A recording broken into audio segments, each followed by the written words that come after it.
करते हैं अपना vlog start. This is me Nisha Khan, और अगर मेरे चैनल पे आप नए हैं तो चैनल को सब्सक्राइब कर लें, लाइक कर लें और अच्छे अच्छे कमेंट कर लें।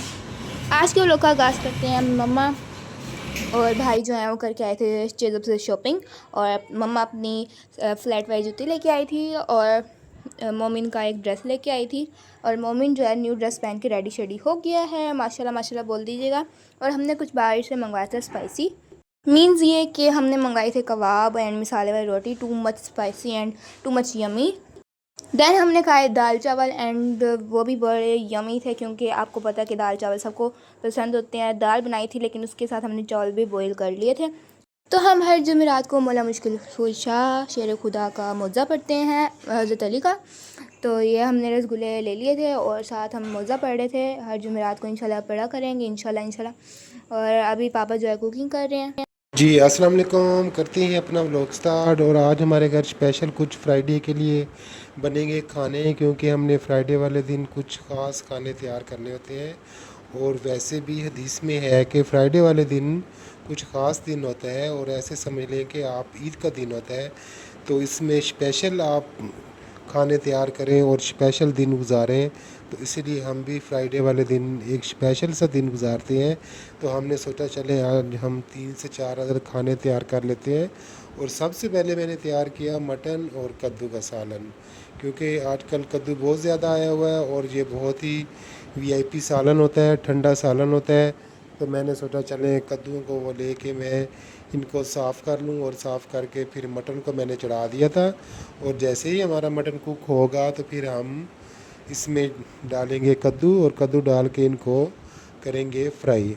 और मटन में मैंने 2 प्याज, 2 टमाटर, अदरक लहसुन का पेस्ट, और मैंने स्पाइस, हरी मिर्च, और इसमें मैंने लाल मिर्च, खुश्क धनिया, नमक, हल्दी डाल के इसको मैंने कुक करने के लिए चढ़ा दिया था। और जैसे ही हमारा मटन कुक होगा तो फिर हम इसको करेंगे फ्राई करने के बाद फिर इसमें जाएंगे चॉप किए हुए कद्दू। कद्दू हमने बहुत ही प्यारे बाज़ार से ले लिए थे, और इनको चॉप करके हमने पानी में भिगो के इनको रख दिया था। और अब देखिए मटन हमारा फ्राई पे आ चुका है। इसमें जाएंगे खाना बनाने वाले तकरीबन 2 से 2.5 चम्मच आयल के जाएंगे, और इसमें जाएगा बड़ी इलायची जाएगी और दालचीनी जाएगी। तो इसको हम करेंगे फ्राई पहले। फ्राई करने के बाद फिर हम इसमें डालेंगे कद्दू। तो इसी तरह हमारा ये सालन बहुत ही अमेजिंग और ठंडा सा सालन तैयार होगा। और कद्दूओं को भी हमने चॉप करना शुरू कर दिया है, क्योंकि अगर आप पहले से कद्दू चॉप करेंगे तो फिर आपके कद्दू काले भी हो सकते हैं। जब आपने हांडी में इन्हें इस्तेमाल करना है तो फिर आप फ्रेश इनको चॉप करें, और साथ ही हांडी आपकी तैयार हो, मतलब गोश्त तैयार हो, आपका कोई भी गोश्त हो, जैसा कि चिकन हो, मटन हो, बीफ हो, देसी मुर्गी हो, तो फिर आप इसमें डाल सकते हैं। और मैंने देखे चॉप करके इनको इसमें डाल दिया था, और साथ ही मैंने अपने मटन को भी बुनाई करने के लिए शुरू कर दिया था, क्योंकि मटन की बुनाई आ चुकी है। तो सबसे पहले मैं करूँगा मटन की बुनाई। जैसे ही मेरी मटन की बुनाई होगी, फ्राई होगा मटन। मटन की बुनाई मुकम्मल हो चुकी थी, इनको हमने अच्छी तरीके से फ्राई कर लिया था। अब इसमें जाएंगे कद्दू। कद्दू डाल के इसको अच्छी तरीके से फ्राई करेंगे। फिर हम इनको हल्की आंच पे कुक करेंगे, यानी कि इसमें एक्स्ट्रा पानी नहीं डालेंगे। और इन्हीं सब्ज़ी के पानी में ये सालन कुक होगा, और यकीन जाने बहुत ही प्यारा सा हमारा ये सालन तैयार होगा।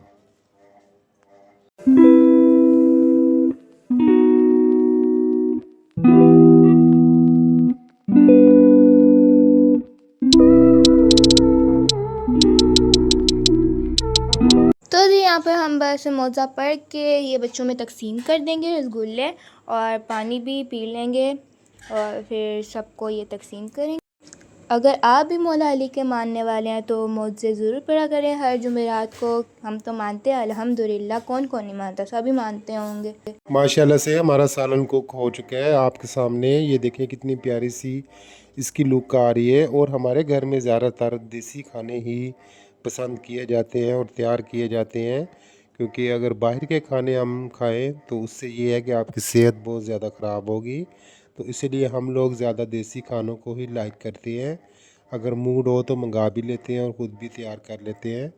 तो एक डिश हमारी तैयार हो चुकी है, ये देखें इसकी फाइनल लुक है। माशाल्लाह से बहुत प्यारा सा सालन ये तैयार हो चुका है, मटन और अगर आपको हमारा ये सालन पसंद आया तो कमेंट बॉक्स में हमें बताएं कि कैसा बना है सालन। इसी के साथ हम जाएंगे दूसरी रेसिपी पे। आज हम फिर से बना रहे हैं किडनी क्योंकि हम बच्चे बहुत शौक से खाते हैं और मैंने सोचा चले दूध हमारे पास पड़ा है फ्रिज में तो इसमें हम खीरनी तैयार कर लेते हैं। यानी कि हम चावल हमारे पास पड़े थे और कलर वाली सेवियाँ मैंने बाहर से मंगा ली थी। राइस जो दूध में डाले थे वो तकरीबन हाफ़ कुक हो चुके थे। फिर हमने इसमें दरमियान में डाली हैं कलर सेवियाँ ताकि ये है कि हमारे ये शीर खोरमा बड़ा अच्छा सा तैयार हो। तो अब सेवियाँ डाल के इसको हम कुक करेंगे थोड़ी देर के लिए, तो फिर ये बहुत ही प्यारा सा हमारा शीर खोरमा हो जाएगा रेडी। क्योंकि ये भी आपकी दावत के लिए बहुत ही ज़रूरी है मीठा होना, क्योंकि आप अगर शॉर्ट दावत बनाना चाहते हैं इस महंगाई के दौर में तो इसी तरह आप 3 से 4-5 चीज़ें बना के मतलब आप दावत का एहतमाम कर सकते हैं। अगर कोई मेहमान 2 से 3 आ जाते हैं तो बड़ा इजी से आप खाना आराम से तैयार कर सकते हैं। तो मैंने सोचा चलें ये मीठा भी मैं तैयार कर लेता हूँ। और यकीन जाने को इतना मज़ेदार सा ये मीठा तैयार हुआ था और इसको मैंने अच्छी तरीके से कुक करके इसको बना के फिर मैंने इसको ठंडा करने के लिए फ्रिज में रख दिया था। फिर मैंने इसके ऊपर ड्राई फ्रूट लगाए थे और यकीन जाने बहुत ही आला सा और फंटेस्टिक सा ये मीठा मेरा तैयार हुआ था, क्योंकि दावत के साथ बहुत ही अच्छा लगता है मीठा। तो मैंने फिर सोचा ये ही तैयार कर लेता हूँ आज। इस मीठे को तैयार करने के लिए हमें किन किन चीज़ों की ज़रूरत पड़ी है। 1 कप मैंने राइस लिया है और 1 पैकेट मैंने सेवियों को लिया है, हाफ़ पैकेट मैंने इस्तेमाल किया है और तकरीबन 2 kg मैंने दूध लिया है और 1.5 कप मैंने चीनी का लिया है और 4 से 5 अदद मैंने इलायची ली है। तो इसको मैंने अच्छी तरीके से कुक किया, तकरीबन मेरा 1 घंटा लगा है, उसमें ये मेरी खीरनी तैयार हो गई थी। अब हम इसे स्मॉल साइज़ के बर्तन में स्टील में मतलब थाली एक तैयार करेंगे। हम थाली में हम इसे डिश आउट करेंगे। डिश आउट करने के बाद आपको दिखाते हैं कि कितनी प्यारी सी हमारी ये खीरनी तैयार हुई थी। अब इस पे जाएगा ड्राई फ्रूट, उसको डेकोरेट करेंगे और फिर हम इसे फ्रिज में रख देंगे। तकरीबन जब हम खाना खाएंगे तो उस टाइम ये फुल चिल हो जाएगी और फुल ठंडी हो जाएगी। तो ये मीठा आपने मेरे कहने पे ज़रूर तैयार करना है।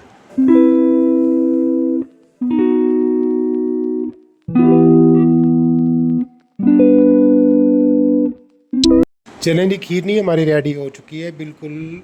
हमने डिश आउट कर दी है और इसे डेकोरेट भी कर दी है। तो कैसी लगी आपको ये हमारी रेसिपी। और आज हम बनाएंगे बड़ी आसान सी बिरयानी, क्योंकि कुछ बिरयानी होती हैं कि चावल बॉयल करके बनाए जाते हैं और हम बनाएंगे इसको बड़े ही आसान तरीके से बिरयानी बनाएंगे और बिल्कुल सेम टेस्ट भी और जायका भी और आला सा होगा बिरयानी जैसा और कलर भी बिरयानी जैसा ही हम देंगे इसको। तो इसके लिए हमने एक कढ़ाई ले ली है, उसमें 2 प्याज चॉप कर लिए हैं और 2 टमाटर चॉप कर लिए हैं। टमाटरों को आपने तकरीबन हाफ़ फ्राई होने के बाद टमाटर आपने इसमें डाल देने हैं। तो फिर अच्छी तरीके से इनको फ्राई कर लेना है। इसके बाद फिर हम इसमें डालेंगे अदरक लहसुन का पेस्ट। अदरक लहसुन का पेस्ट डाल के और ये मुरादाबादी बिरयानी है, बहुत ही आसान तरीके से बनने वाली बिरयानी है, ठीक है। और अगर उसी तरीके से बिरयानी बनाएंगे तो उसमें बहुत ज़्यादा मेहनत होगी और आपका ख़र्चा भी बहुत ज़्यादा आएगा। चलते हैं अब अपनी रेसिपी की तरफ। तो प्याज और टमाटर हमारे तकरीबन फ्राई हो चुके थे, तो हमने सोचा फिर इसमें अब जाएगा चिकन डाल के इसको करेंगे अच्छी तरीके से फ्राई, ठीक है। और अब इसमें जाएगा अदरक लहसुन का पेस्ट, क्योंकि हमारी 2 बहनें हैं मुल्तान से, शाजिया का किचन और नादिया का किचन। तो इसी तरह की बहुत प्यारी सी वो रेसिपी तैयार करती हैं और बहुत प्यारी उनकी दावत के व्लॉग होते हैं। तो यकीन जाने आज मैंने भी सोचा चले मैं भी कोशिश करता हूँ उन्हीं की तरीके से मैं ये व्लॉग तैयार करता हूँ, लेकिन वो हमसे बड़ी हैं और सीनियर हैं बहुत ज़्यादा यूट्यूब पे। बस इसी पॉइंट पे हम इसको ढक देंगे और अच्छी तरीके से इसको कुक होने देंगे। उसके बाद इसको हम करेंगे फ्राई अच्छी तरीके से, क्योंकि इसमें चॉप की हुई हरी मिर्चें भी जाएंगी और इसमें गरम मसाला भी जाएगा। और इसमें चाहें तो आप बहुत सारी चीज़ें डाल सकते हैं, लेकिन मैंने थोड़े से सिंपल मसालों में इसको तैयार किया है। और कलर्स सेम बिल्कुल मैंने बिरयानी जैसे दी है, मुरादाबादी बिरयानी जैसे तैयार होती है, तो सेम मैंने उसी तरीके से ही इसको तैयार किया है। और ये देखें फ्राई पे आ चुके हैं हमारा चिकन। अब इसे फ्राई करते हैं अच्छी तरीके से और फिर इसमें जाएगा पानी डाल के, और जैसे ही पानी को उबाल आता है तो फिर इसमें जाएंगे राइस जब जाएंगे तो फिर इसको कुक करेंगे हम। कुक करने के बाद फिर इसे गार्निश करेंगे हम। ये मतलब है हरी मिर्ची हो गई, टमाटर हो गए और हरा धनिया हो गया, ठीक है। इसी तरह की चीज़ें हम जब दम आएगा तो देंगे फिर, और फिर इसको हम तैयार करेंगे। बस पानी को हल्का सा उबाल आया है और हमने राइस डाल दी है और इकट्ठे ही कुक होंगे ये। यकीन जाने इस तरह बहुत ही प्यारी सी बिरयानी तैयार होती है। तो मैंने भी फिर इसी तरह ही किया है। तो अब इसे कुक करते हैं। कुक करने के बाद इसे दम लगाएंगे तो इसी तरह बड़ी शानदार सी और बड़ी आला सी ये बिरयानी भी हमारी तैयार हो जाएगी। साथ में दम आपने तब देना है कि जब आपका पानी बिल्कुल खुश्क हो जाए, ठीक है, और जो चावल हैं पानी को बिल्कुल खुश्क कर दें, तो फिर आपने दम लगाना है। तो पानी हमारा खुश्क हो चुका है। अब इसके ऊपर हम मसाले लगाएंगे, टमाटर, हरी मिर्चें, धनिया, पुदीना, मतलब ये अदरक हो गई, अदरक के स्लाइस। और इधर मैंने तकरीबन हाफ़ केजी चिकन भी तैयार कर लिया था कढ़ाई गोश्त स्टाइल में, क्योंकि इसमें आधा किलो चिकन गया है और 2 अदर प्याज, 2 से 3 अदर टमाटर और अदरक लहसुन का पेस्ट डाल के, तो इसको मैंने यकीन जाने कढ़ाई गोश्त की शक्ल में तैयार किया है। और ये भी बहुत ही आला सा हमारा तैयार हुआ था और ये भी बहुत ही टेस्टी था। तो ये कढ़ाई गोश्त भी आप इसी तरीके से तैयार कर सकते हैं। और ये भी हमारा रेडी हो चुका है। चीज़ें हमारी टोटल तैयार हो चुकी हैं। दम भी आ चुका है मुरादाबादी बिरयानी को। तो ये देखिए आपके सामने कितने प्यारे से और खिले खिले उसे चावल बने थे और खुशबू इतनी प्यारी थी कि हमारे पूरे महल्ले में ही बहुत ज़्यादा खुशबू आ रही थी कि ये राइस तैयार हुए हैं, बिरयानी तैयार हुई है। तो ये देखिए आपके सामने कितने आला से और कितने अमेजिंग से तैयार हुए हैं। और बहुत ज़्यादा मेहनत से हम ये व्लॉग तैयार करते हैं और रेसिपी तैयार करते हैं। आप हमारी वीडियो को ज़रूर वॉच किया करें, देखा करें, कमेंट किया करें कि इस तरह की हमें रेसिपी चाहिए, तो हम आपके लिए उसी तरीके की रेसिपी तैयार करेंगे। अब चलते हैं फाइनल लुक की तरफ। तो ये देखें हमारी चीज़ें तैयार हो चुकी हैं। हमारी खीर भी तैयार हो चुकी है, कढ़ाई गोश्त भी और बिरयानी भी, और ये मटन और कद्दू का सालन भी तैयार हो चुका है। तो जी ये देखिए हमारे फ्राइडे का छोटा सा मिनी व्लॉग। और हमने ये 4 डिशेस तैयार की थी। मैंने नहीं, खैर पापा ने की थी, लेकिन मैं भी साथ साथ पापा के हूँ तो हेल्प कर देती हूँ। लेकिन मैं स्कूल साइड से बहुत थकी हुई थी, इस दफ़ा मैंने हेल्प नहीं की। पापा ने खुद सारी अरेंजमेंट्स की थी, रेसिपीज़ खुद बनाई थी और डेकोरेट इसमें गरी डाली खीरनी में और सेवियाँ, जैसे जैसे आप लोगों को पता है। तो अगर आप लोगों को ये रेसिपी अच्छी लगी है तो लाइक कर दें इसे और सब्सक्राइब तो लाजमी कर दें और कमेंट्स भी अच्छे अच्छे करें और दूसरों को भी शेयर करें। तो अगर आप आंटी शाजिया का व्लॉग देखते हैं, शाजिया का किचन, तो आप लोगों को पता है कि वो कितने मज़े मज़े के खाने बनाती हैं और हमसे सीनियर हैं वो। और इंशाल्लाह अगर हम उनके घर जाएंगे तो प्रॉपर एक व्लॉग बनाएंगे उनके साथ और बताएंगे कि हमारी वो क्या लगती हैं और क्या क्या वो उनके साथ खाने बनाएंगे। अच्छे सा एक एक्सपीरियंस हम आप लोगों से शेयर करेंगे। और एक ये जो बिल्ली है हमारे घर रोज़ाना आती है खेलने, और व्लॉग हमारा ख़त्म होता है तो अपना बहुत ज़्यादा ख्याल रखें।